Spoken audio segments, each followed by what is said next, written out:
नमस्कार. सखी सह्याद्रीच्या आजच्या भागात मी चैताली कानिटकर आपल्या सगळ्यांचं सहर्ष स्वागत करते. जंगलात शेजारी सध्या मानव आणि पशु यांच्यात प्रचंड संघर्ष सुरू आहे. यातून मध्यम वर्ग काढून माणसाबरोबर वन्यजीवांचं रक्षण करणं सुद्धा अत्यंत महत्त्वाचं आहे.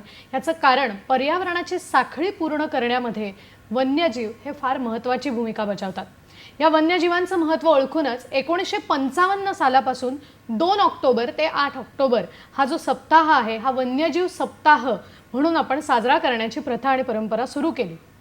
हे जरी खरं असलं तरी सुद्धा वन्यजीवांबद्दलची माहिती व्हावी, त्यांचं रक्षण कसं करावं हे आपल्याला कळलंच पाहिजे. कारण भारताला जगाच्या पाठीवर एक जैवविविध राष्ट्र किंवा निसर्गसंपन्न राष्ट्र म्हणून ओळख पटवून देणारे वन्यजीव हे परिसंस्थेतील खरंच महत्त्वाचा घटक आहे.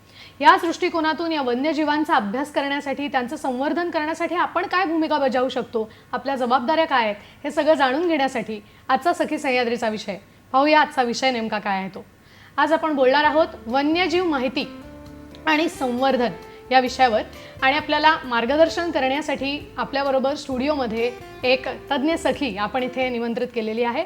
आज आपल्याबरोबर आहे पर्यावरण शास्त्रज्ञ, निसर्गप्रेमी गार्गी सावंत. नमस्कार गार्गी. नमस्कार. कार्यक्रमात तुझं मनापासून स्वागत करते. धन्यवाद. आणि खरंच वन्यजीवांबद्दलची माहिती असणं किंवा त्यांचं संवर्धन करणं हे प्रत्येकाचं खरं तर काम आहे, कर्तव्य आहे. कारण मी म्हटलं तसं की परिसंस्था ही सगळ्यांची आहे, त्यात आपणही आहोत, वन्यजीवसुद्धा आहेत. तेव्हा या दृष्टिकोनातून गार्गी आज आपल्याला मार्गदर्शन करणार आहे. सर्वप्रथम सर्व रसिक प्रेक्षकांना मी गार्गीचा परिचय करून देते. आधी म्हटलं त्याप्रमाणे पर्यावरण शास्त्रज्ञ तर ती आहेच, त्याचबरोबर निसर्गप्रेमी अशी गार्गी आहे. प्राणीशास्त्रात BSc, पर्यावरणशास्त्रात MSc मुंबई विद्यापीठातून तिने केलेला आहे. मँचेस्टर मेट्रोपोलियन विद्यापीठातून संवर्धन जीवशास्त्रात पदव्युत्तर पदवी तिने संपादन केली आहे. त्याचबरोबर वन्यजीव संरक्षणात महत्त्वपूर्ण योगदान तिने दिलेलं आहे. दुर्गम जंगलात राहून स्थानिक लोकांबरोबर, समुदायांबरोबर काम करून तेथील वन्यजीवांचं रक्षण करण्याचं महत्त्वपूर्ण काम तिच्याकडून झालेलं आहे. आंतरराष्ट्रीय अनुभवामध्ये UK मधील वाईल्ड फाऊल आणि वेटलँड ट्रस्ट यांच्यासोबत सुद्धा कार्याचा तिचा अनुभव आहे. गार्गीने सर्पमित्र म्हणून सुद्धा काम केलेलं आहे. त्याचबरोबर ॲनिमल प्लॅनेट डॉक्युमेंटरी स्नेक स्क्वॉडमध्ये सुद्धा तिचा समावेश करण्यात आला आहे. बॉम्बे नॅचरल हिस्ट्री सोसायटी यांच्याबरोबर सुद्धा गार्गीने काम केलेलं आहे आणि हे वन्यजीव संवर्धनाचं काम ती पुढेही सुरू ठेवणार आहे. आज आपल्याला वन्यजीव माहिती आणि संवर्धन या विषयावरती मार्गदर्शन करणार आहे. पुन्हा एकदा गार्गी तुझं स्वागत करते कार्यक्रमात. गार्गी, तुझा मी परिचय आत्ताच वाचून दाखवला आणि खूप छान वाटलं. कारण खरं तर वन्यजीव संवर्धनाचं क्षेत्र हे प्रचंड मोठं आहे आणि वेगळं आहे असं म्हणायला हरकत नाही. तर नेमकं मला असं तुला विचारायचं आहे की या सगळ्या प्रवासाची सुरुवात कशी झाली? कारण हे वेगळं क्षेत्र आहे, इथे तू नेमकी आलीस कशी, काय सांगशील? माझा प्रवास ॲक्च्युली लहानपणापासूनच सुरू झाला. माझे आई वडील निसर्गप्रेमी आहेत आणि जेव्हा पण शाळेची सुट्टी असायची ते मला फिरायला घेऊन जायचे. पण अशा ठिकाणी नाही जिथे पर्यटक असायचे, थोडे वेगळे ठिकाणी जिथे नेचर ट्रेल्स असे जंगलात घेऊन जायचे. तर प्राणी म्हणा, पक्षी म्हणा, हे सगळं मी लहानपणापासून पाहत आले आहे. तर त्याची ओढ मला तेव्हापासूनच आहे. पण मला कळायचं नाही की नक्की मी काय करू किंवा मोठी होऊन मी काय होणार. आपण TV वर डिस्कवरी, ॲनिमल प्लॅनेट ह्याच्यावर आफ्रिकाचे खूप सुंदर व्हिडिओज बघतो. पण मी लहानपणी भारतीय काही एक पण व्हिडिओ बघितलेले नव्हते. तर मला माहितीच नव्हतं भारतात काय वन्यजीव आहेत किंवा त्यांच्यासाठी काय केलं पाहिजे. मग हळूहळू मी त्याची माहिती गोळा केली, वाचायला लागले. जे काय म्हणतात मॅगझिन असतात, माझ्या आईवडिलांनी ते पण माझ्यासाठी दिलं. ते खूप त्यांची मी आभारी आहे त्याच्यासाठी की दोघांनी मला खूप सपोर्ट केलं. आणि मग मी जसं चैतालींनी आता म्हटलं, मी जे शिक्षण घेतलं ते त्याच्यातच घेतलं आणि मग पुढे उच्च शिक्षणासाठी UK गेली. तिथे जाऊन माहिती झालं की आणि खूप ह्या क्षेत्रात आणि पण खूप काय म्हणतात क्षेत्र आहेत ज्याच्यात आपण काम करू शकतो. तर असाच माझा प्रवास सुरू झाला आणि मग खूप सारे संस्था आहेत आपल्या भारतात जे संरक्षण संवर्धनमध्ये काम करतात. मी त्यांच्यासोबत काम करायला लागले. जसं ह्यांनी म्हटलं तसं मी जंगलात राहून काम केलं आहे, तिथले जे स्थानिक समुदाय आहे त्यांच्यासोबत काम केलं आहे. तर असा माझा प्रवास आहे आणि आशा आहे पुढे पण मी हेच काम करेन. नक्कीच नक्कीच. आता काही फोटोज आम्ही बघितले स्क्रीनवरती. खरंच हे वेगळं क्षेत्र आहे आणि खरं तर लहानपणापासून आपली खरं तर प्राणी पक्ष्यांची ओळख होते. आपण चिवताई किंवा कावळ्यांच्या गोष्टी ऐकतो, आपल्याला आई गोष्टी सांगत असते. पण यांच्याशी इतका तुझा जवळचा संबंध आला. आत्ताच तू म्हणालीस की तू दुर्गम जंगलात राहून सुद्धा काम केलंस. तर या सगळ्या क्षेत्रामध्ये जसे प्रत्येक क्षेत्राला फायदे तोटे असतात तसे इथेही आहेत अर्थातच. मग तुला काय नक्की आव्हानांना सामोरं जायला लागलं या सगळ्या प्रवासामध्ये आणि काय फायदे झाले? अर्थात दोन्ही गोष्टी आम्हाला जाणून घ्यायच्या आहेत. काय सांगशील? तर जसं मी म्हटलं, तुम्हाला अशा ठिकाणी जाऊन राहावं लागतं जिथे तुम्हाला कधी कधी नेटवर्क नसतो मोबाईलचा किंवा इलेक्ट्रिसिटी नसते. पिण्याचं पाणी पण तुम्हाला खूप लांबून आणावं लागतं. जसं तिथले लोक राहतात तसं तुम्हाला राहावं लागतं. आपण लहानपणापासून शहरात मोठे झालो आहे तर आपल्याला एवढं कळत नाही की कसं तिथे राहायचं त्यांच्यासोबत. तर मी म्हणेन मला जे तिथे काय म्हणतात धोके किंवा आव्हानं आले ते म्हणजे पहिलं तर कठीण भूभाग, म्हणजे चालताना जे वर खाली जे आहे तुम्हाला खूप चढावं लागतं, चालावं लागतं. तर ह्याच्यासाठी आपण काय म्हणतात तसं आपण प्रिपेअर राहिलं पाहिजे. दुसरी गोष्ट म्हणजे तिथला जो हवामान बदल आहे, कधी कधी खूप पाऊस पडतो आणि जे पायवट आहे जंगलाचे ते तुम्हाला दिसणार नाहीत किंवा एखादा रस्ता तुम्हाला आज दिसला तर उद्या शक्यतो तो नाही दिसू शकत.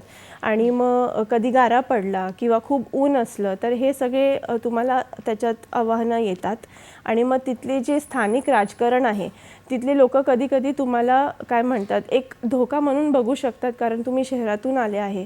तिथे काय येत आहे, तुम्ही कशाला येत आहे, तर हे सगळं तुम्हाला तिथे जेव्हा तुम्ही जाऊन काम करता तर हे तुम्हाला आव्हानं येतात. आणि फायदे म्हणजे खूप, माझ्यासाठी सगळ्यात मोठा फायदा हे आहे की वैयक्तिक पूर्तता. म्हणजे लहानपणापासून ज्याचं मी स्वप्न बघितलं की मी ह्याच्यात काम केलं पाहिजे, तर ते माझ्यासाठी ते खूप महत्त्वपूर्ण आहे की काय म्हणतात काम केल्यानंतर जे घरी येऊन असं वाटतं की मी काहीतरी चांगलं काम केलं आहे, जे मला करायचं होतं ते मी करते. तर ती एक पूर्तता मिळते. दुसरी गोष्ट म्हणजे जसं प्रजाती आहेत त्यांचं संरक्षण केलं जातं, त्यांच्यासाठी एक अर्थपूर्ण योगदान करताय तुम्ही. आणि जो तुम्ही विज्ञान म्हणजे जे काम करताय, जे संशोधन करताय त्याच्या काय म्हणतात त्याचे जे निबंध असतात त्याला आपण प्रकाशित करता येतो. त्याला इंग्लिशमध्ये रिसर्च पेपर म्हणतात. खूप सारे लोक ते प्रकाशित करतात. तर तुम्ही तुमचं काम दाखवू शकता काय करता. तर हे सगळे खूप फायदे आहेत त्याच्यात. हो नक्कीच. मला वाटतं आणि आत्ता पण स्क्रीनवर आम्ही बघितले फोटो. एक असा फार महत्त्वाचा प्रश्न, कदाचित तुला तो गमतीदार वाटेल, पण साधं काही जण पालीला घाबरतात किंवा झुरळाची भीती वाटते. तर तुझ्या हातात असंख्य प्राणी आम्ही बघितले, पक्षी बघितले. तुला कधी भीती नाही वाटली कुठल्या प्राण्याला हात लावताना किंवा जंगलात अनुभव तुला असा नाही का आला की बापरे आता मी ह्या प्राण्याच्या बाबतीत मला काही करायचं आहे तर मग मी नेमकं काय करावं? काय केलंस अशा वेळेला? हो, तर असं म्हटलं तर मला कधीही भीती वाटली नाही. कारण माझे बाबा, मला आठवते मी पहिलीत किंवा दुसरीत होती जेव्हा माझ्या बाबांनी माझ्या हातात एक नाणेटी आणून दिली होती. नाणेटी म्हणजे? नाणेटी म्हणजे साप आहे, पाण्याचा साप आहे. तर ते त्यांनी मला आणून हातात दिली. एक छोटीशी नाणेटी होती आणि सगळे लोक आसपासचे खूप घाबरले की अरे एका बाळाच्या हातात तुम्ही कसं साप देताय. पण मला ते एवढं आवडलं की मी ते घेऊन खेळत होती. आता मला एवढं आठवत नाही, पण जेवढं मला आठवते मी लहानपणापासूनच माझे वडील सर्पमित्र करून काम करायचे. तर मी पशु पक्षी कधी हे म्हणा, घुबड म्हणा किंवा पाली म्हणा किंवा साप म्हणा किंवा आपलं काय म्हणतात छोटे मोठे प्राणी पण यायचे आमच्याकडे, कुत्रे मांजरी किंवा असं वटवाघूळ. ते सगळं मी काय म्हणतो, मला त्याची अजिबात भीती नाही आहे. पण जेव्हा तुम्ही जंगलात काम करता ते वन्यजीव आहेत आणि तुम्हाला खूप काळजीपूर्वक राहावं लागतं. कधी कधी चुकून मानव वन्यजीव संघर्ष झाला तर त्याच्यासाठी काय करायचं हे तुम्हाला माहिती असलं पाहिजे. तुम्ही जोरात ओरडून पळून जाऊन हे नाही करू शकत. संयम ठेवावा लागतो आणि खूप तुमचे कान डोळे सगळे उघडे ठेवून तुम्हाला बघावं लागतं. कधी कधी चालता चालताच तुम्हाला त्यांचे आवाज येऊ शकतात किंवा कधी आम्ही पायवटात तुम्ही त्यांचे जे काय म्हणतात चालता चालता त्यांचे तुम्ही बघू शकता की ते तिथून गेले आहे, तुम्हाला कळतं ते. तर ते सगळे सायन्सचे चिन्ह बघून तुम्हाला कळतात की म्हणजे मला सावध राहायचं आहे आणि खूप जवळ नाही जायचं. जर तुम्हाला माहिती आहे की हा अधिवास त्यांचा आहे आणि तिथे ते तुम्हाला मिळू शकतात तर तुम्ही काळजीपूर्वक राहिलं पाहिजे. तेवढंच आहे. आजपर्यंत मला असं कधी झालं नाही की समोर काही बिबटा किंवा वाघ आला आणि काय करायचं ते कळलं नाही. एकदा 7 गवे आले होते समोर, तर आम्ही एकदम समोरासमोर थांबलो आणि त्यांना रस्ता दिला जायला.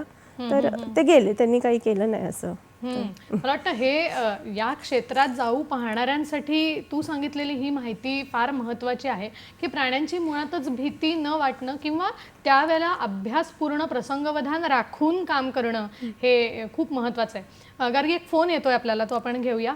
आपल्याला सर्जेराव यादव प्रश्न विचारतायत कराडून. नमस्कार मॅडम. नमस्कार, बोला. ते आता वन्यजीव प्राणीबद्दल चाललंय का नाही, तर साप वगैरे असं डोक म्हणजे काय म्हणते त्याला, म्हणतो आपण एखादा डोक वगैरे असा धक्का लागल्यानंतर डोक वगैरे असं धरतो का साप वगैरे? हां हां हां, बर तो प्रश्न नाही. बर. त्यांचा प्रश्न आहे की चुकून कधी कधी धक्का लागतो. त्यांनी सापाच्या बाबत आपल्याला प्रश्न विचारला. असं होतं की आपलं लक्ष नसतं किंवा चुकून हे होतं आणि मग त्यावेळेला तो दंश करू शकतो का? मग त्यावेळेला नेमकं काय केलं पाहिजे, काय सांगशील तू? बघा कसं होतं की आजकाल तर सगळ्यांकडे फोन आहेत, म्हणजे स्मार्टफोन आलेले आहेत, कॅमेरे आहेत तुमच्या फोनमध्ये. आता तुम्हाला माहिती नाही तो कुठला साप आहे, चुकून तो चावला किंवा तुम्हाला काय करायचं त्यावेळी काय होतं, चुकून साप चावला तर आपल्याला कळत नाही, आपण खूप घाबरून जातो. आणि जर तो विषारी साप असेल आणि ते विष तुमच्यात जर गेलं असेल तर तुम्ही घाबरला तर ते आणि लवकर तुमच्या काय म्हणतात लवकर तुम्हाला स्प्रेड होऊ शकतं. तर तुम्ही अशा वेळेस काय करायचं की पटकन एक फोटो घेऊन टाका. मला माहिती आहे हे खूप कठीण आहे, कारण जर साप चावतो आणि तुम्ही कॅमेरा घेऊन फोटो पण त्यावेळेस ते करणं खूप गरजेचं आहे. पटकन फोटो घ्या आणि जे काय म्हणतात जो अस्पताल आहे जे तुम्हाला जवळचं जिथे आहे तिथे जाऊन दाखवा. तिथे मोस्टली जे डॉक्टर्स आहेत त्यांना माहिती असतं. आपल्या भारतात असं बघितलं तर 4 जे प्रजाती आहेत सापाचे ते विषारी आहेत, तर त्यांना ते कळेल आणि त्याच्या अनुसार ते तुम्हाला जे औषध किंवा जे अँटीवेनम म्हणतात ते देऊ शकतात. पहिलं तर ते चेक करतील खरोखर विष गेलंय की नाही. खूपदा असं होतं की साप चावतो पण ते विष जात नाही, म्हणजे असं, किंवा ते बिनविषारी साप असतात. तर तुम्ही पटकन एक फोटो घेतला तर खूप बरं होईल, कारण डॉक्टर्सला पण कळत नाही की खूप वेळा कुठला साप चावलाय, कारण विष पण 2 प्रकारचे असतात. तर त्याच्या हिशोबाने कुठलं तुम्हाला औषध दिलं पाहिजे किंवा अँटीवेनम दिलं पाहिजे त्याच्यासाठी तुम्ही ते करू शकता. म्हणजे थोडक्यात सांगितलं तर असं. तू म्हणालीस ते बरोबर आहे की त्यावेळेला कॅमेरा काढून फोटो काढणं हे नाही खरं तर शक्य, कारण आपण इतके प्रचंड घाबरलेले असतो. पण हे कुठेतरी थोडंसं केलं तर कदाचित आपण वाचू शकतो स्वतःला. बरोबर वाचवू शकतो. आता आपण वन्यजीवांबद्दल बोलत होतो आणि मला वाटतं या वन्यजीवांची माहिती आपण अशीच पुढेही सुरू ठेवायची, पण इथे वेळ झाली एका छोट्याशा विश्रांतीची. आपण कुठेही जाऊ नका, मी लगेचच परत येतोय. पाहत रहा सखी सह्याद्री. ब्रेक नंतर पुन्हा एकदा सगळ्यांचं स्वागत करते. वन्यजीव माहिती आणि संवर्धन हा आपला सखी सह्याद्रीचा आजचा विषय आणि आपल्याला मार्गदर्शन करण्यासाठी आपल्याबरोबर आहे निसर्गप्रेमी पर्यावरण अभ्यासक गार्गी सावंत. ब्रेकपूर्वी आपल्याला गार्गीने थोडीशी माहिती दिली, आपल्याला प्रश्नही आला त्याचंही उत्तर तिने दिलं. फक्त प्राण्यांच्या बद्दल आपण ज्यावेळेला गार्गी बोलतोय त्यावेळेला महाराष्ट्रात खरं तर खूप जैवविविधता आहे. तर ही महाराष्ट्रातली वन्यजीवांची साधारण काय वैशिष्ट्ये आहेत, काय जैवविविधता आपल्याकडे आहे, काय सांगशील आम्हाला याबद्दल? तर जे महाराष्ट्राचे वन्यजीव आहे हे त्यांची जी जैवविविधता आहे त्याच्यामुळे ते अद्वितीय आहे. आता बघितलं गेलं तर आपल्याकडे किनारपट्टीतील जे खारफुटीचे जंगल आहेत किंवा जे घनदाट जंगल आहे आणि मग गवताळ प्रदेश आहे आणि पठार आहेत, असे आपल्याकडे वेगवेगळे काय म्हणतात परिसंस्था आहेत. तिथे हे खूप विभिन्न प्रकारचे आपल्याला प्राणी आणि पक्षी मिळतात. आणि मला वाटतं फोटोमध्येच हे सगळे भागही वेगवेगळे आम्हाला दिसतात. हो बरोबर, हे वेगवेगळे मी छायाचित्र घेतलेले जिथे मी काम करत होते किंवा जे पण मी प्राणी पक्षी बघितले आहेत त्यांचे. तर असंच म्हटलं तर आपण काय म्हणतो जे स्थानिक पक्षी पण आहेत आपल्याकडे आणि काय काय पक्षी आहेत ते सध्या धोक्यात आहेत, म्हणजे त्यांची संख्या धोक्यात आहे. ते दुर्मिळ म्हणतात त्यांना. जसं की उदाहरण दिलं तर ग्रेट इंडियन बस्टर्ड झालं, ते एक खूप मोठं पक्षी आहे. मग लेसर फ्लॉरिकन आहे किंवा रानपिंगळा ज्याला म्हणतो, फॉरेस्ट आउलेट, असे काही उदाहरणं आहेत. असे खूप सारे आहेत आणि पशु पण आहेत जे आपले सस्तन प्राणी म्हणतो त्यांना. आणि काय होतं की आपण जेव्हा राष्ट्रीय उद्यान किंवा अभयारण्य म्हणतो तेव्हा आपण फक्त सस्तन प्राणी हे पशु पक्षी हे बघतो. पण महाराष्ट्रात पश्चिम घाटात आपल्याकडे खूप सारे सरपटणारे प्राणी किंवा उभयचर ज्यांना म्हणतो, जे बेडूक असे असतात, ॲम्फिबियन्स इंग्लिशमध्ये, तर ते पण आपल्याकडे खूप त्यांची काय म्हणतात त्यांची जैवविविधता पण खूप सुंदर आहे आपल्याकडे. आणि दरवर्षी वैज्ञानिक तिथून शोध लावत आहेत, दरवर्षी नवीन प्रजाती भेटत आहेत आपल्या पश्चिम घाटातून. तर पश्चिम घाट बोलायचं म्हणजे की एक वर्ल्ड हेरिटेज साईट, म्हणजेच युनेस्कोनी हे सांगितलं आहे आपल्या नैसर्गिक वारसा स्थळ म्हणून घोषित केलंय. हो. आणि आपल्या खूप गर्वाची गोष्ट आहे की महाराष्ट्रातील 5 आहेत. तसं एक आपलं पश्चिम घाट पण आहे. आणि जसं मी म्हटलं की तिथे वेगवेगळे वनाचे प्रकार आहेत. तिथेच त्याच्यामुळे आपल्याला दर थोड्या थोड्या ह्याच्यात जी जैवविविधता आहे ती बदलत जाते. जसं की अंबोली म्हटलं, अंबोली आपल्या कोकणाचा एक भाग आहे. तिथे तुम्ही गेलात तर काय काय तिथले जे उभयचर प्राणी आहेत ते तिथेच मिळतात, म्हणजे आणि कुठेही नाही आहेत ते. जसं की एक अंबोली टोळ किंवा असं झालं तर तिथेच मिळतात. आणि आपण नाही याच्याविषयी बोलूया, फक्त एक फोन येतोय म्हणून तुला थांबवलं. पण आधी फोन घेऊया. आपल्याला अंबिका प्रशांत शुक्ल प्रश्न विचारतायत उत्तर प्रदेशहून. नमस्कार. हा नमस्कार सर. नमस्कार. प्रश्न विचारा आपला. नमस्कार मॅडम. नमस्कार. नमस्कार. प्रश्न विचारा. हा मॅडम सर, आमचा प्रश्न असा आहे की आम्ही राहणारा मेन म्हणजे युपीचे आहे, हम्म. जौनपूर डिस्ट्रिक्टचा. आणि मी मुंबईमध्ये अजून म्हणजे जवळजवळ 50 वर्ष मी मुंबईत राहत होतो. बर.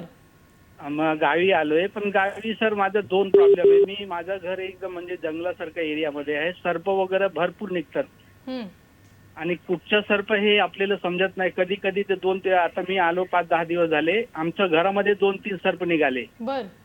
हा म्हणजे गेट उघडा असला की घरामध्ये येतात आणि त्यांना कसं तरी मी बांबू किंवा गमबूट वगैरे घालून त्यांना बाहेर घालवतो मी. हा एक प्रश्न हे आहे. आणि सर्प म्हणजे आमच्या घराजवळ येऊ नये म्हणजे असा साहेबांना विचारा काय औषध वगैरे किंवा काय आहे का. बर. ठीक आणि आहे. दुसरा असा प्रश्न आहे की हे नीलगाई व जंगली गाय वगैरे असतात ना, ते आमचं पीक वगैरे भाताचं, गव्हाचं किंवा बटाटा किंवा चना वगैरे जे काय असेल येऊन ते नासधूस करतात.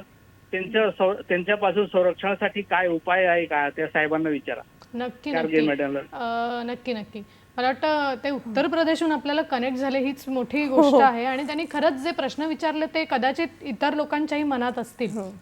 ते म्हणाले तसं की घरात साप सापडतात आणि आपल्याला नाही ओळखू येत.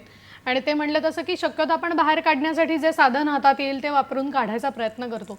तू काय सांगशील अशा वेळेला त्यांनी नेमकं कुठे जायला पाहिजे किंवा काय करायला पाहिजे, काय उपाय सांगशील त्यांना? पहिलं तर त्यांचं खूप मनपूर्वक धन्यवाद की तुम्ही सापांना मारत नाहीये. कारण लोक काय करतात, घरी साप आलं किंवा त्यांच्या परिसरात साप आलं की पहिलं ते मारतात.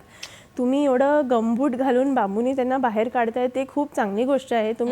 तुम्ही तुमचं एक कर्तव्य करताय त्यांच्या संरक्षणासाठी.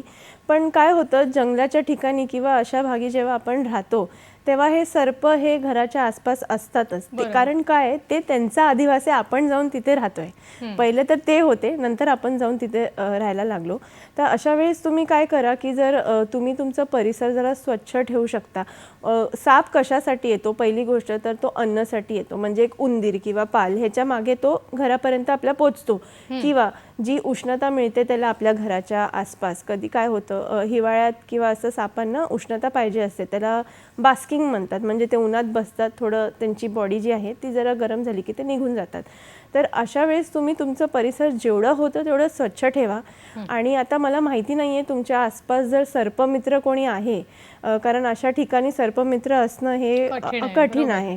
तर जर तुम्हाला असं कुठली संस्था माहिती आहे किंवा कोणी सर्पमित्र माहिती आहे तर त्यांच्याशी तुम्ही कॉन्टॅक्ट करा आणि त्यांच्याकडून मार्गदर्शन घ्या. कारण कसं आहे, दरवेळी तुम्ही त्यांना बोलत नाही राहू शकत. तर कुठला साप आहे, काय आहे, हे तुम्ही पण स्वतःला ते शिक्षण पण घेऊ शकता. म्हणजे त्याच्यासाठी तुम्हाला काही कोर्स करायची गरज नाही आहे.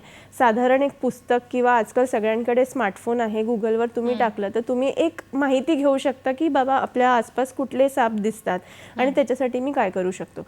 औषध तुम्ही विचारताय, तसं असं काहीही औषध नाहीये जे घालून साप येणार नाही. पण फक्त परिसर स्वच्छ ठेवणं, परिसर स्वच्छ हे सगळ्यात मुख्य उपाय आहे.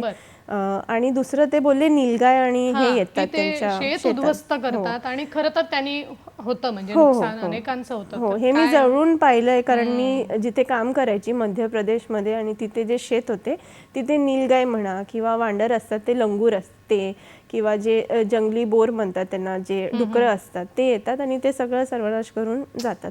पण अशा वेळेस काय होतं की मी जेवढं बघितलंय ते फेन्स लावल्याने कधी कधी ते नाही आहेत. पण कसं मी ते एवढं बोलू नाही शकत कारण मी तिथे राहत नाही किंवा मी एक कृषी नाही, तर मी ते रोजच्या ह्याच्यावर बघत अजिबात नाही. पण माझ्या हिशोबाने जर तुम्ही काय म्हणतात कुंपण घालून घेतलं. हो कुंपण घालून घेतलं किंवा तिथे जर तुम्ही कोणाला ठेवलं हे राखण करायसाठी तर तेवढं फार तुम्हाला तेवढी मदत होऊ शकते. बाकी तर तुम्ही असं काही थांबवू नाही शकत त्यांना. ते तेवढंच मी म्हणू शकते ह्याच्यावर, कारण जंगली प्राणी आहेत ते कधी कधी तर ते कुंपणावरून उडी मारून पण येतात आणि ते त्यावेळेलाच आपल्याला कळतं नक्की काय करायचं. आपल्याला अजून एक फोन येतोय, तो घेऊया. शुभांगी मुळे आपल्याला प्रश्न विचारतायत रत्नागिरीहून. नमस्कार. नमस्कार. नमस्कार. हा नमस्कार, मी शुभांगी मुळे बोलते रत्नागिरी. बोला. माझा प्रश्न असा आहे की जेव्हा आपण ताडोबा वगैरे सारख्या सफारीवर जातो तेव्हा बाकीचे सगळेजण जे आहेत ना, म्हणजे मी स्वतः गेले तेव्हा सुद्धा ही गोष्ट आहे की बाकी फक्त वाघोबावरती कॉन्सन्ट्रेट करतात आणि त्यांना बाकीच्या प्राण्यांशी काहीच हे नसतं. तर त्यासाठी काय करावं लागेल की जेणेकरून त्यांना बाकीच्या प्राण्यांचं पण महत्व समजून येईल. केवळ वाघ म्हणजेच तिथला वन्यजीव नाहीये, तर बाकीचे पण प्राणी आहेत.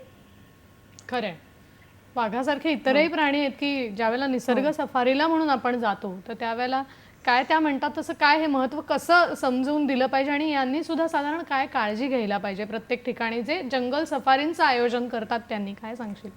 पहिली गोष्ट, जसं मला खूप आनंद होते की असे लोक पण आहेत जे वाघाला सोडून एक वन बघायला पण जात आहेत. कारण आजकाल असं झालंय की सफारी जाता पहिला प्रश्न असतो मार्गदर्शकांना की अरे आम्हाला वाघ दिसेल का, आम्हाला वाघ बघायचे आहेत, जेवढे होते तेवढे वाघ दाखवा. कसं आहे, हे राष्ट्रीय उद्यान आहे, एक जंगल आहे, हे झू नाही आहे जिथे तुम्हाला जाताक्षणी वाघ दिसेल. तर तुम्हाला काय म्हणतात, जरा एक ओपन माइंड म्हणतो तसं आपल्याला पूर्ण जंगल, तिथले जे वेगवेगळे घटक आहेत, प्राणी पक्षी आहेत, त्यांचे एकामेकासोबत ते कसे वावरतात, ते संबंध, ते सगळं बघितलं तर तुम्हाला एक काय म्हणतात, एक तुम्ही गेलात असं तुम्हाला वाटेल. फक्त वाघ बघण्यात जाणार आणि दिसला नाही तर ते तुम्ही निराश होऊनच परत येणार आहे. पण अशा वेळी जेव्हा तुम्ही म्हटलं तसं सफारी तुम्ही शेअर करता लोकांसोबत, तुम्ही एकट्यात त्याच्यात नाही असता, तर कधी कधी काय होतं, जे मार्गदर्शक आहेत त्यांनी सांगितलं पाहिजे की कसं आहे की तुम्हाला कधी दिसू शकतो, नाही दिसू शकतं, तुम्ही ते मनात ठेवा की वाघ दिसणं खूप मोठी गोष्ट आहे, पण बाकी गोष्टी पण बघा जे आम्ही दाखवतोय. पक्षी बघा, त्यांची घरटी बघा, कुठल्या झाडावर तो पक्षी घरटं बनवतोय किंवा त्याची पिल्लं दिसली ती बघा, तिथले जे वनस्पती आहे, काही औषधीय वनस्पती आहे त्यांच्यावर हे करा. आणि तुम्ही एक नागरिक म्हणून जेव्हा जाता तुम्ही पण एक तुमच्याकडून एक छोटीशी काय म्हणतात एक ट्राय करू शकता की तुम्ही त्यांना बोला. स्टार्टिंग म्हणजे सुरुवातीलाच तुम्ही त्यांना सांगा की बघा आपण एक काम करूया, वाघ दिसला तर खूपच छान आहे, पण जमलं शक्यतो तर तुम्ही बाकी, कसं आहे आपण दुसऱ्यांना सांगू नाही शकत, ते काय बोलतील आम्ही पैसे दिलेत आम्ही पण ह्याच्यात आलो आहे. पण जेवढं आपल्याकडून जमतं, जेवढं होतं तेवढं आपण त्यांना सांगू शकतो, त्यांना जागरूक करू शकतो. आणि बाकी ते मार्गदर्शक सांगतातच, तर हे सगळ्यांचं कर्तव्य आहे ॲक्च्युली ऐकणं ते मार्गदर्शक काय म्हणतात. आणि नाही, मला वाटतं त्या म्हणाल्या तसं की आपण जसं मागणी तसा पुरवठा, त्यांच्यासारखे पर्यटक कमी आहेत आणि त्यांनी जर खरंच मागणी केली तर मला वाटतं ही पूर्ण होऊ शकेल. आपण तू म्हणालीस तसं की आपण मार्गदर्शकांना जर विनंती करून बघितली तर कदाचित आपल्याला त्याचा फायदा होईल. अजून एक प्रश्न आपल्याला कार्यक्रमात येतोय, तो घेऊया. अजिंक्य गोळे आपल्याला प्रश्न विचारतायत बदलापूरहून. नमस्कार. हा, मला असं विचारायचं होतं की वन्यजीवांचं संवर्धन महत्वाचं का आहे? बर. त्यांचा प्रश्न आहे की मुळात वन्यजीवांचं संवर्धन महत्वाचं का आहे, काय सांगशील याविषयी? बरं, आता एक छोटंसं उदाहरण म्हटलं तर जेव्हा आपण लहान होतो तेव्हा जी आपल्याकडे जे वन्यजीव होते किंवा जे वनस्पती होते, वनस्पतीचे प्रकार होते, आणि आज जे आपल्याकडे उरलं आहे ते खूप कमी आहे. आणि ह्या वर्षात जेवढं जसं जसं जैवविविधता कमी होत जाते आहे आणि जे हवामान बदल होतो आहे हे सगळं गुंतलेलं आहे एकामेकासोबत. जर वनं नसणार, वन्यजीव नसणार तर ते आपल्यासाठीच धोकादायक आहेत. आपल्याला त्याचे परिणाम समोरासमोर दिसत नाहीत, पण नंतर जेव्हा वनं नसणार, काहीच नसणार, तेव्हा आपल्याला कळून येणार की आपण हे काय केलं. किंवा आता एक छोटंसं हे सांगते, मी UK मध्ये काम करत होते तेव्हा तिथे वन्यजीव मला दिसलेच नाहीत, झाडं दिसले नाहीत. तर मला खरं सांगू तर एक प्रकारे जेव्हा तिथे खूप थंडी असायची, तिथे खूप अंधार असतो थंडीमध्ये, तर मला ना असं खूप असं काय म्हणतात डिप्रेशन सारखं वाटायचं. कारण तुम्ही बाहेर जात नाही, तुम्हाला हिरवगार दिसत नाही, प्राणी दिसत नाही, पक्षी दिसत नाही. तर हे सगळे लोकांना कळत नाही, पण हे आपल्या मानसिक स्वास्थ्यासाठी पण खूप गरजेचं आहे. तर मी सांगेन ह्याच्यासाठी तरी आपण, आणि आणि वन्यजीव हे आपल्यासोबतच काय म्हणतात ते पहिले होते, आपण नंतर आले असं म्हणू शकतो. तर ते पण एक पार्ट आहे आपल्या प्लॅनेटचा. आपण त्यांच्यासोबत कसं राहायचं हे आपण जर समजून घेतलं, जर ते काय म्हणतात ते संतुलन ठेवलं, तर खूपच आपल्यासाठीच ते चांगलं आहे. जीवो जीवस्य जीवनम ही साखळी पूर्ण करण्यात मुळात वन्यजीवांचा महत्वाचा वाटा आहे. आणि आता तू बोलता बोलता मला जाणवलं की संत तुकारामाने खूप वर्षांपूर्वी एक अभंग रचून ठेवला होता. वृक्षवल्ली आम्हा सोयरी वनचरे, पक्षी ही सुस्वरे आळवी ती वृक्षवल्ली. तर तो मला आठवला की त्यावेळेला त्या संतांना सुद्धा किती हे महत्त्व कळलं होतं. प्राणी पक्षी त्यांच्या जवळपास फिरकणारे होते आणि आज आपल्या जवळ ते येऊ नये म्हणून आपण काळजी घ्यायला बघतो. तर हे कुठेतरी बदललं पाहिजे. आता मला पुढचा प्रश्न तुला विचारायचा जो मगाशी राहून गेला की तू आंबोली घाटाचा उल्लेख केलास कोकणातल्या. आता मला मेळघाटवर यायचं आहे. तू मेळघाटासारख्या ठिकाणी या दुर्गम भागात राहून फार काम केलंस. तो तुझा अनुभव कसा होता, काय सांगशील याविषयी? तर मेळघाटमध्ये मला काम करायची संधी एक वाईल्डलाईफ रिसर्च आणि कॉन्झर्वेशन सोसायटी करून संस्था आहे त्यांच्याकडून भेटली. तिथे डॉक्टर प्राची मेहता आणि जयंत कुलकर्णी करून आहेत, ते काम करतायत. अशा ठिकाणी जिथे रानपिंगळा म्हणतात, ह्या मी एका घुबडावर काम करायची. ती घुबडाची प्रजाती आहे, त्याला रानपिंगळा म्हणतात. आणि त्याची जी संख्या आहे ती खूप कमी झाली होती. आता तरी खूप फार बरी संख्या आहे. चित्रात दिसतंय. हो, तुम्ही बघू शकता तिथे एक छोटासा घुबड दिसतोय ना, तो त्याला रानपिंगळा म्हणतात. आपल्या महाराष्ट्रात पण जर तुम्ही तानसाला गेलात तर हा दिसण्याची शक्यता आहे. आणि हे जास्त करून सागवान जिथे असतात, म्हणजे सागवान तिथे ते असतात. हां, तर मेळघाटमध्ये त्यांची संख्या खूप चांगली आहे. तर पण त्याच्याबद्दल जी माहिती आहे, ते कसे राहतात, काय खातात, ह्याच्याबद्दल अजूनही आपलं संशोधन कुठेतरी मागे राहिलं आहे. तर त्याच्यासाठी मी तिथे गेले होते. माझं काम होतं पहिलं तर जेव्हा मी गेले ते त्यांचं प्रजनन काळ होतं. तर तिथे किती नर मादी किंवा एकटे दिसले किंवा त्यांची घरटी दिसली, पिल्लं दिसली, हे सगळं मी काम करत होते. कधी कधी पुरा दिवस एका झाडाच्या समोर बसून किती वेळा ती मादी आतमध्ये जाते, घरट्याच्या बाहेर येते किंवा काय घेऊन येते पिल्लांना भरवायला, हे सगळं पण काम केलं. कॅमेरा ट्रॅपिंग म्हणतात, म्हणजे अशा ठिकाणी जिथे आपण जाऊन पूर्ण वेळ बसू नाही शकत तिथे कॅमेरे लावायचे असतात. तर ते कॅमेरे लावून पण तुम्ही अभ्यास करू शकता की काय चाललंय नक्की. ह्याच्यासाठी तुम्हाला वन अधिकाऱ्यांकडून तुम्हाला काय म्हणतात परवानगी घ्यावी लागते. हे सगळं झाल्यावरच तुम्ही हे सगळं काम करू शकता. आणि हे संस्थेकडून मी गेले होते, तर ते माझं जास्त करून काम होतं. पण तिथला जो काय म्हणतात जे लोक तिथले स्थानिक लोक आहेत त्यांच्यासोबत पण मी काम केलं. त्यांना तिथे एक मुलगा होता माझ्यासोबत, नेहमी जंगलात यायचा. तिथे कोरकू करून आदिवासी हे राहतात, तिथले मूळ निवासी आहेत. तर तो माझ्यासोबत यायचा. जंगलाची त्यांना खूप फार चांगली माहिती असते. तर त्यांना घेऊन जाऊन त्यांना विचारून की हे जंगल कसं आहे किंवा कुठले वनस्पती आहेत किंवा हा रानपिंगळा इथेच का दिसतो किंवा कधी बाहेर येतो, त्यांना सगळं माहिती असतं. तर तुम्हाला पण खूप शिकायला मिळतं. तर मी तिथे फार होते, खूप सारे महिने तिथे राहून मी हे काम केलं. आणि मला दिसले पण ते खूप प्रमाणात. मला नर मादी एकत्र पण दिसले. आणि जेव्हा ते प्रजनन करतात तेव्हा जे बोलतात, म्हणजे त्यांचं जे कॉल बोलतो आपण, जे जोरजोरात ओरडतात असे, ते हे सांगतात की हे आमचं एरिया आहे, तुम्ही येऊ नका. तर असं खूप सुंदर आहे ते पक्षी आणि त्यांचं जे कसे वागतात, काय खातात, हे सगळं मी तिथे अभ्यास केलं. आणि तिथे लोक खूप छान लोक आहेत. कोरकू एकदम सिंपल लोक आहेत आणि त्यांनी मला आपल्यासारखंच एक काय म्हणतात त्यांचा भाग म्हणून घेतला. तर मग ती एक खूप छान अनुभव होता तिथे काम करायचा माझा. तू म्हणालीस ते हे अगदी खरं आहे की आपल्याला अभ्यास करताना स्थानिक लोक खूप मदतीला येतात. तिकडे राहणारी जंगलातली ती आदिवासी जमात, पण त्यांनी तुला खूप चांगल्या पद्धतीने सहकार्य केलं. आणि खरंच हे प्राणी पक्षी आपल्यासाठी महत्त्वाचे आहे आणि म्हणून वन्यजीव संवर्धनच मुळात महत्त्वाचं आहे. आपल्याला एक फोन येतोय, तो आपण घेऊया. नितीन कावरे आपल्याला प्रश्न विचारतायत संभाजीनगरहून. नमस्कार. Hello madam. हॅलो. हा, नमस्कार मॅडम. नमस्कार. मॅडम, आमच्या घराच्या पाठी उंबराचं झाड आहे, तर त्या ठिकाणी वटवाघळांचा भरपूर त्रास आहे. त्याच्यावर काय उपाय राहील?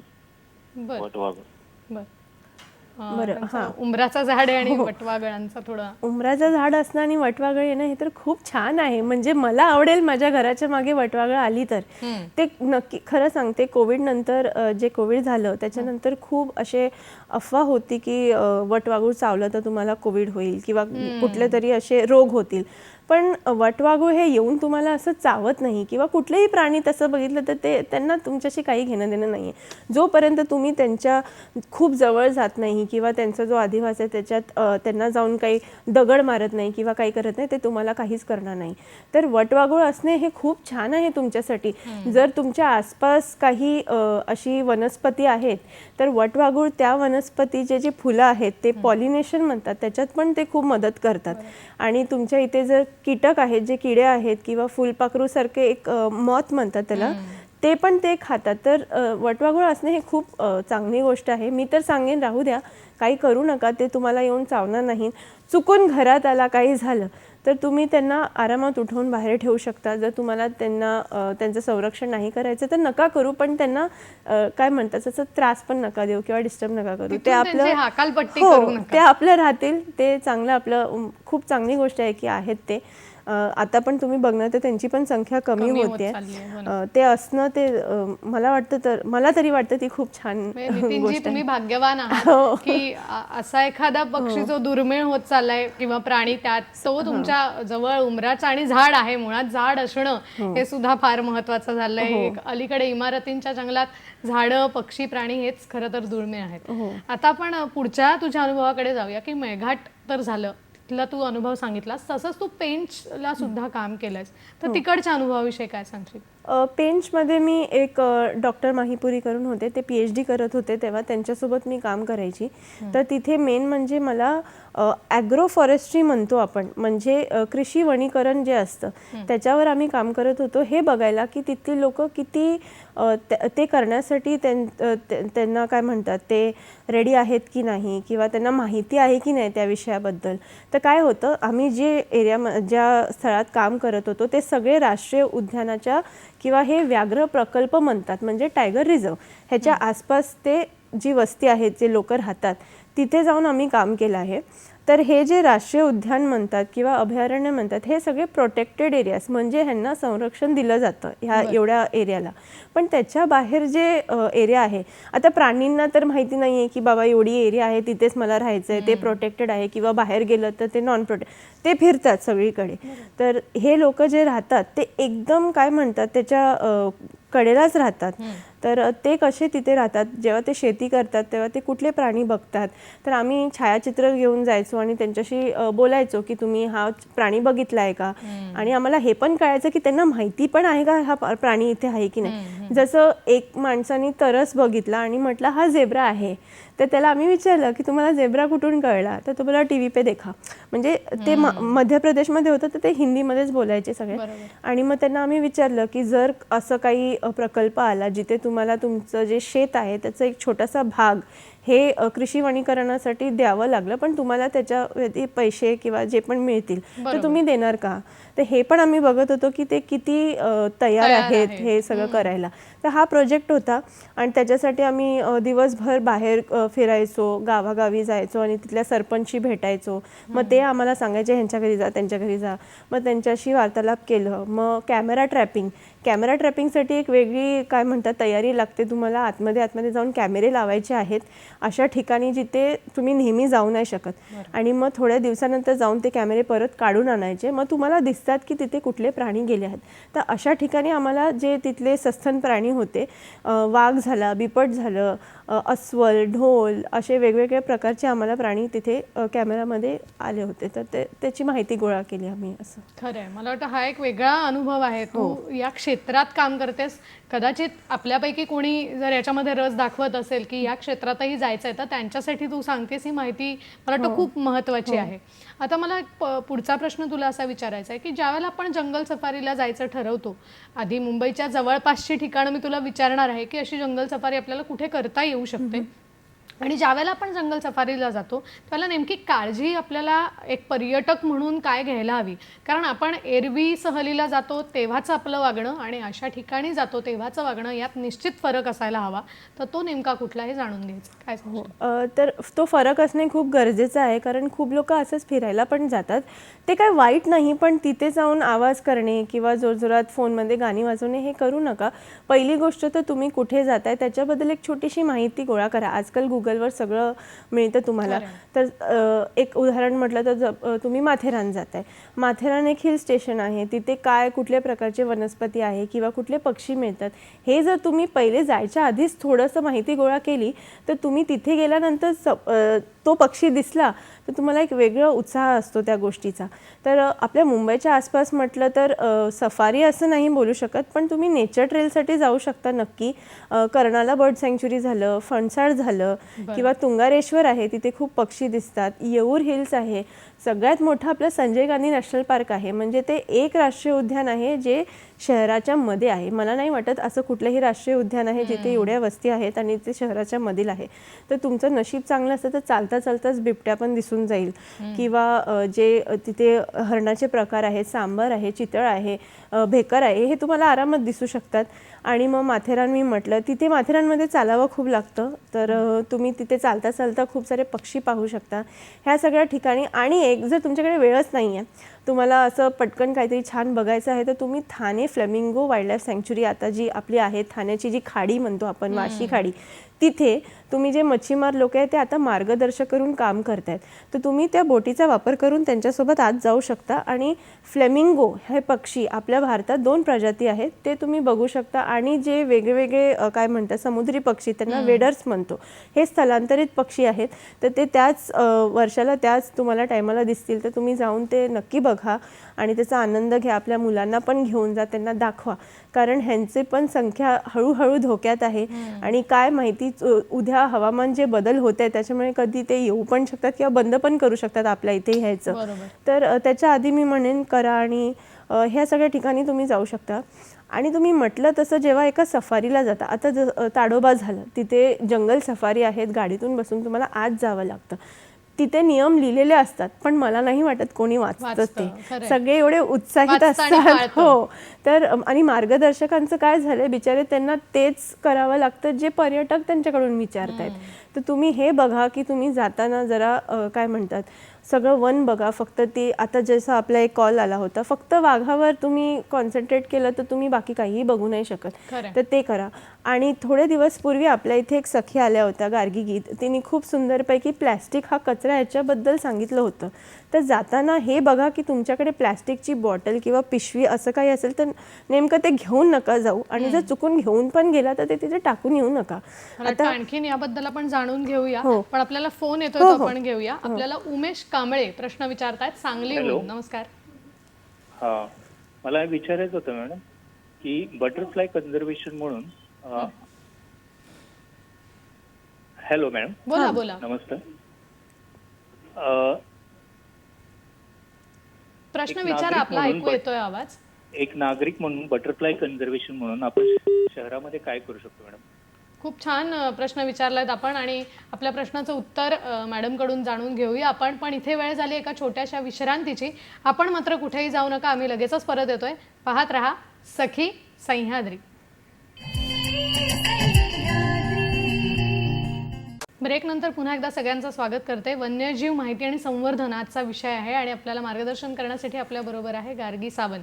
ब्रेकपूर्वी आपल्याला उमेशजींनी प्रश्न विचारला होता आणि मला वाटतं खरंच खूप सुंदर प्रश्न होता की जर फुलपाखरांचं संवर्धन आपल्याला करायचं असेल, अगदी शहरात सुद्धा एखाद्या सखीची सुद्धा इच्छा असेल, तर साधारण कुठल्या प्रकारची झाडं किंवा या गोष्टी आपल्याला लावल्या पाहिजेत आणि हे कसं आपण करू शकतो, काय सांगशील? हो. तर जसं त्यांनी विचारलं फुलपाखरांसाठी, तर जे आपले मूल काय म्हणतात, मला वाटतं हे सगळ्यांच्या घरी असतील. कढीपत्ता म्हणा किंवा लिंबाचं झाड म्हणा, हे सगळे छोटे छोटे झाडं आहेत ज्याच्यावर हे फुलपाखरू येतात. पण ह्याच्या व्यतिरिक्त झाड तुम्ही एका नर्सरीत जाऊन विचारलं तर ते तुम्हाला देतीलच. छोटी छोटी झाडं लावा, खूप मोठी झाडं लावायची गरज नाही. कारण कधी कधी काय होतं की काय जे विशिष्ट काय म्हणतात फुलपाखरू आहे त्यांचे विशिष्ट ते त्याच झाडावर जाऊन आपली अंडी टाकतात किंवा त्याला होस्ट प्लांट असं म्हणू शकतो. ह्याच्या व्यतिरिक्त मी जे केले ते मी तुमच्यासोबत शेअर करू शकते. कारण माझ्या बाल्कनीमध्ये एवढी जागा नव्हती. तर तुम्ही जे नारळाचे करवंटे आहेत त्याला साफ करा आणि त्याच्यावर एक छोटीशी जाळी मिळते ना, ती तुम्ही लावून त्याला रबर बँड लावा. पण त्याच्या आत जे कधी कधी आपल्या घरी जे फळं असतात ते सडतात, जे आपण फेकून देतो, किंवा फळं खाल्ल्यानंतर जे थोडंफार उरतं, जसं की संत्री खाल्ली किंवा काय खाल्लं तर त्याचे जे साल नाही म्हणत आहे मी, पण हां जो असतो, किंवा तुम्ही ज्यूस बनवला त्याचं राहिलं, काही असे जी गोड आहे किंवा थोडंसं मध घेतलं असं, तर तुम्ही त्या जाळीवर लावा किंवा त्या करवंटीच्या आत हे सगळं भरत गेलात तर त्याच्यावर येऊन फुलपाखरं बसतात. आणि हो, आणि त्यांच्यासाठी ते एक अन्नस्रोत झालं. तर तुम्ही त्यांच्यासाठी तुम्ही त्यांना एक हेल्प म्हणून करताय. तर असे 2-3 करवंट्या घ्या, ठेवा, तुम्हाला दिसतीलच, थोडे दिवस लागतील, 1-2 वेळा तुम्हाला असं निराश होऊ नका, कधी कधी ते येत नाहीत कारण त्यांना पण माहिती नाही, पण हळूच ते नक्की येणार. आता थोडे महिनेपूर्वी आमच्याकडे कढीपत्ताचं झाड होतं, ते आम्ही ठेवलं, त्याच्यावर खूप सारे मला कॅटरपिलर म्हणतो, म्हणजे जे काय म्हणतात त्याला, कॅटरपिलर जे फुलपाखरूचं, ज्याच्याने फुलपाखरू बनतं, तर ते मी कधी कधी ते पूर्ण खाऊन टाकतात झाडाला किंवा त्यांचा नाश करून टाकतात.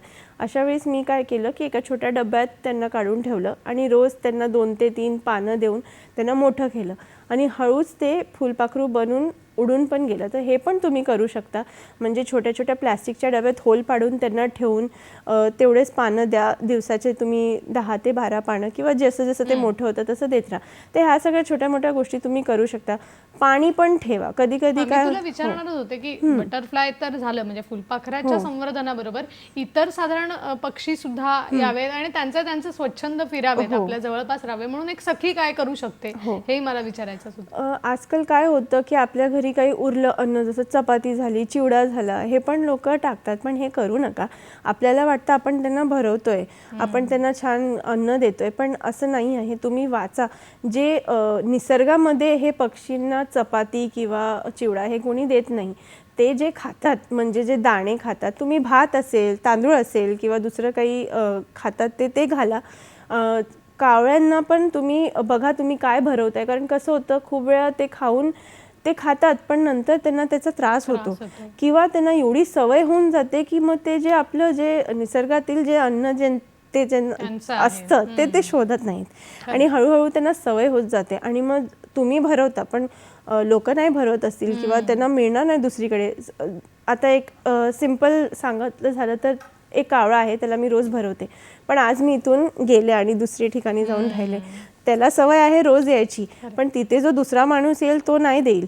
तर तुम्ही काय भरवताय हे पण बघा. कधी कधी त्यांना स्वतःहून शोधू द्या किंवा तुम्ही जे झाडं लावताय त्याच्यातली फुलपाखरं पण कधी कधी ते पक्षी खातात, तर तुम्ही एक छोटीशी परिसंस्था बनवताय घरातच अशी, तर ते करा, ते तुम्ही करू शकता. मला वाटतं हे खूप महत्वाचं आहे आणि तू हा मुद्दा फार महत्वाचा सांगितलास की आपण त्यांना सवय लावून ठेवली तर ती एकतर सुटणार नाही याची काळजी घेऊ किंवा अशी त्यांची सुटली तर बिचाऱ्यांची पंचायत होऊ शकते, त्यांचं कुठेतरी अवलंबत्व येणार नाही, अशी त्यांना आपण सवय लावता कामा नये. आता आपल्याला एक फोन येतोय तो आपण घेऊया. ममता मेंढे आपल्याला प्रश्न विचारतायत डोंबिवलीहून. नमस्कार. हॅलो हॅलो, प्रश्न विचारा आपला. हा, माझा प्रश्न असा आहे की गावामध्ये बऱ्याच ठिकाणी अशी गैरसमज आहे की सापावरती जर का आपली सावली पडली तर साप आपल्या पाठी येतो आणि तो आपल्याला चावतो. माझा प्रश्न विचारण्याचं कारण हे आहे की बरीच लोक आहेत जी सह्याद्री चॅनल, बरीच लोक आहेत जी गावाकडची लोक ही सिरियल बघत असतील आणि त्यांच्याकडनं हे कितपत खरं आहे कितपत खोटं आहे हे गार्गे मॅडम करून जर का त्यांना कळालं तर त्यांच्या विचारामध्ये थोडाफार बदल होऊ शकतो, म्हणून मला हा प्रश्न विचारायचा वाटतो. नक्कीच नक्कीच, मला वाटतं हे खूप त्यांनी विचार करून हा प्रश्न विचारला, कारण जसं त्यांनी सापाविषयी विचारलं तसं बऱ्याच प्राण्यांपक्षांत तू घुबडावर काम केलंयस, घुबडाला सुद्धा अशुभ मानणारे लोक आपल्याकडे आहेत, सुशिक्षित नागरिक आहेत, तर त्यांनी सापाच्या बाबतीतलं विचारलेल्या प्रश्नाचं काय उत्तर देशील? आता ह्याच्याबद्दलच मी सांगते. आता काही महिन्यापूर्वी जानेवारीमध्ये मी एका बाळाला जन्म दिला, एका मुलीला जन्म दिला. जेव्हा मी गरोदर होते तेव्हा मला बोलण्यात आलं की अगं तू साप पकडतेस ना, तर सापाकडे जाऊ नको, त्याची सावळी जर तुझ्यावर पडली तर ते बाळ सापासारखं होऊ शकतं. अशी सगळे लोकांना अंधविश्वास आहेत आपल्याकडे. आणि ममताने जे प्रश्न विचारलं ते बरोबर आहे. गावात काय होतं की चुकून तुम्ही एक सापाला मारलं, जर तुम्ही एका मादीला मारलं समजा, तर काय होतं, आता त्याला मराठीत काय म्हणतात मला सॉरी माहिती नाही आहे, ते फेरोमोन्स म्हणतात, म्हणजे ती जेव्हा तिला जेव्हा मारतात तर तिचा जो वास आहे ते गंध आहे तो पसरतो आणि त्या गंधासाठी आणि जे नर आहेत ते येतात. तर 2 आले 3 आले कधी कधी जास्त येतात तर त्यांना काय वाटतं एक मादी आहे तर ते तिच्या मागे येतात. ते तुमच्याकडे बदला घ्यायला किंवा तुमची सावळी त्यांच्यावर असं त्याच्यासाठी नाही येत ते. आणि असे खूप वेगळे वेगळे अंधविश्वास आहेत सापांना घेऊन आणि गावात तर खूप आहेत. तर असं काहीही नाही आहे. पहिली गोष्ट तर सापाला तुमच्याशी काही घेणं देणं नाही आहे. ते येऊन स्वतःहून तुम्हाला चावणार किंवा तुमच्याशी बदला घेणार असं काहीच नाही आहे किंवा त्यांची सावळी तुमच्यावर पडली तर त्याचा काही तुमच्यावर प्रभाव होणार नाही. मी स्वतः लहानपणापासून साप पकडते, मी बरी आहे, मला असं काही झालेलं नाही आहे. तर मी तुम्हाला खात्री देते त्याची. आणि गावात पण मी हेच सांगेन की समजून घ्या. तिथे जर कोणी तुमच्याकडे येते, आजकाल खूप सारे संस्था काय करतात की ते गावात जाऊन जनजागरूकता करतात किंवा त्यांना शिक्षण देतात ह्या गोष्टींबद्दल. तर ते समजून घ्या. मला माहिती आहे पहिल्याची लोक बोलायची किंवा आमचे पूर्वजांनी हे सांगितलंय ते ठीक आहे, पण आता जी ती परिस्थिती आहे तुम्हाला जर कोणी येऊन सांगते तर ते ऐकून घ्या आणि त्याच्याप्रमाणे वागा. कारण साप हे खूप महत्त्वाचं प्राणी आहे. जी आपली अन्न साखळी आहे त्याच्यात सापाचं जे काय म्हणतात त्याची जी भूमिका आहे ती खूप महत्त्वाची आहे. मला वाटतं तू हा गैरसमज दूर केलास, हे फार छान केलं. कारण सर्पमित्र स्वतः आपल्याकडे हे सांगतोय त्यामुळे कुठेतरी खात्री पटू शकते. आता मला पुढचा प्रश्न विचारायचा की गार्गी, तू याच्यामध्ये शिक्षण घेतलंस आणि अभ्यास पूर्ण तू काम करतेस आणि असाच प्रवास तुझा सुरू तू ठेवणार आहेस. पण आता कदाचित माझ्यासारखी व्यक्ती असेल की ज्याला वन्यजीव संवर्धनामध्ये तर खरंच रस आहे पण त्याची कुठली पार्श्वभूमी नाही आहे शिक्षणाची, पण तरी मला असं काम करायची इच्छा आहे. तर अशा कुठे संधी उपलब्ध असतात का आणि कशा पद्धतीने हे काम मला करता येऊ शकतं? एक सखी म्हणून किंवा एक सामान्य व्यक्ती म्हणून ती शिक्षण न घेता हे काम कसं करू शकते? बरं, पहिले तर असे खूप सारे आपल्या ठिकाणी जे संरक्षण करणारे संस्था आहेत त्यांच्या इथे तुम्ही जाऊन स्वयंसेवक काम करू शकता. म्हणजे त्याला व्हॉलेंटिअरिंग म्हणतात. ते तुम्ही स्वतःहून जाऊन तिथे काम करा. त्यांना काय लागतंय, कुठे गरजा आहेत ते बघा. आणि दुसरी गोष्ट म्हणजे जे गावातील जी बायका आहेत त्यांच्यासाठी पण मी सांगते, तिथे इको टुरिझम करून आता सुरू झालं आहे. म्हणजेच काय, आपण जे राष्ट्रीय उद्यान किंवा इथे तिथे फिरतो तिथले जे होमस्टे आहे म्हणजे घरगुती राहणं ते सुरू झालं आहे. तर त्याच्यात पण तुम्ही काम करू शकता किंवा जे तिथले स्थानिक उपजीविकेचे संधी आहेत ते तुम्ही जरूर घेऊ शकता. त्याच्यासाठी तुम्हाला काही ट्रेनिंग किंवा शिक्षणाची गरज नाही. आणि म्हणजे आता एक नवीन मी असंच विचार करत होती याच्याबद्दल की सोशल मीडिया आला आहे, म्हणजे फेसबुक, इंस्टाग्राम आलं आहे. तर आजकाल काय करतात लोक, खूप कंटेंट बनवतात. म्हणजे व्हिडिओ टाकतात किंवा फोटो टाकतात असं आणि त्याच्यावर थोडंफार काही माहिती देतात. तर हा जो आहे त्याच्यात तुम्ही खूप छान भूमिका निभावू शकता. कुठेही जाणं, तिथे छोटे छोटे व्हिडिओ बनवा, त्याच्याबद्दल कुठली माहिती, तुम्ही गावीच गेलात तर तुम्हाला माहिती असेल तुमच्या गावाबद्दल किंवा तुमच्या आजींना विचारा किंवा कोण तिथे व्यक्ती आहे ज्यांना तिथलं माहिती आहे तर त्यांचा छोटासा इंटरव्ह्यू घेतला किंवा इथे एक देवराई आहे म्हणजे असं काही आहे तर त्याच्याबद्दल बोला. तर ह्याच्या थ्रू तुम्ही लोकांना जागरूक करताय, हे पण एक खूप मोठी भूमिका आहे. आणि काय म्हणतात, जे नागरिक विज्ञान म्हणतो, सिटिझन सायन्स, ह्याच्यात तुम्ही खूप चांगली भूमिका निभावू शकता. म्हणजे काय की एक वैज्ञानिक आहे, तो एका पक्षीवर कुठेतरी काम करतोय आणि ते पक्षी स्थलांतरित आहे किंवा दुसरीकडे पण मिळतं. तर तो वैज्ञानिक सारखं तिथे जाऊन काम नाही करू शकत. तर आजकाल खूप सारे ॲप्स आले आहेत ज्याच्यात तुम्ही त्याच्याबद्दल माहिती टाकू शकता. म्हणजे आज मी हा पक्षी इथे ह्यावेळी ह्या झाडावर बघितला, हे तुम्ही जर टाकलं तर ते माहिती गोळा होते आणि तो वैज्ञानिक त्या माहिती घेऊन संशोधन करू शकता. तर तुम्ही एक चांगली भूमिका निभवताय. म्हणजे ह्याच्यासाठी तुम्ही म्हटलं तसं डिग्रीची गरज नाही, हे सगळे तुम्ही कामं करू शकता. आणि जनजागरूकता आहे ते करा. तुम्हाला जर काही माहिती आहे तर ते करा. आणि जसं शिक्षिका आहेत, जसं तुम्ही पण एक शिक्षिका आहे, तर तुम्ही आपल्या जे स्टुडंट्स आहेत त्यांना घेऊन जा अशा ठिकाणी, त्याच्याबद्दल सांगा. मग त्यांना पण एक आवड निर्माण होते. त्याच्यात करिअर करायची गरज नाही, पण एक आदर असला पाहिजे निसर्गासाठी, असं आपण करू शकतो. नक्कीच नक्कीच, तू हे खूप छान मला वाटतं सांगितलंस. कारण आपण बरेच ठिकाणी फिरत असतो, तर फिरता फिरता जर आपण खरंच जंगल सफारी आणि या सगळ्या गोष्टींचा विचार केला आणि तू म्हणलेस तसं की सर्वार्थाने परिपूर्ण तिकडची माहिती तिकडच्या लोकांकडून जाणून घ्यायचा प्रयत्न केला तर कदाचित त्याचा जास्त उपयोग होऊ शकतो. तू खूप छान आम्हाला माहिती दिलीस. पण अगदी शेवटी जाता जाता सगळ्यांना या दृष्टिकोनातून एक आव्हान करायचं असेल किंवा सांगायचं असेल की हे करू नका आणि हे करा, तर ते थोडक्यात काय सांगशील? अगदी थोडक्यात. पहिले तर जर तुम्ही ह्याच्यात करिअर बनवताय किंवा हे जे काय म्हणतात क्षेत्र आहे त्याच्यात तुम्हाला काम करायचं आहे, तर तुम्हाला त्याची तयारी खूप असली पाहिजे. कधी कधी असं तुमच्यावर होणार की कोणी तुम्हाला विचारणार नाही, किंवा पहिली गोष्ट ह्याच्यात तुम्हाला पैसे एवढे मिळत नाही ह्या क्षेत्रात. तर सगळ्यांनाच पैसे पाहिजे, आजकाल सगळ्यांनाच पुढे जायचं आहे. पण जर तुम्ही निराश होऊन बसू नाही शकत, किंवा असं नाही बोलू शकत की मी एवढं काम करते, मी जंगलात जाऊन राहते, किंवा मी माझं सगळं सोडून इथे आले पण मला त्याचं काहीच मिळत नाही आहे, किंवा मला आदर पण मिळत नाही आहे, त्याचं कोणी मला विचारत नाही.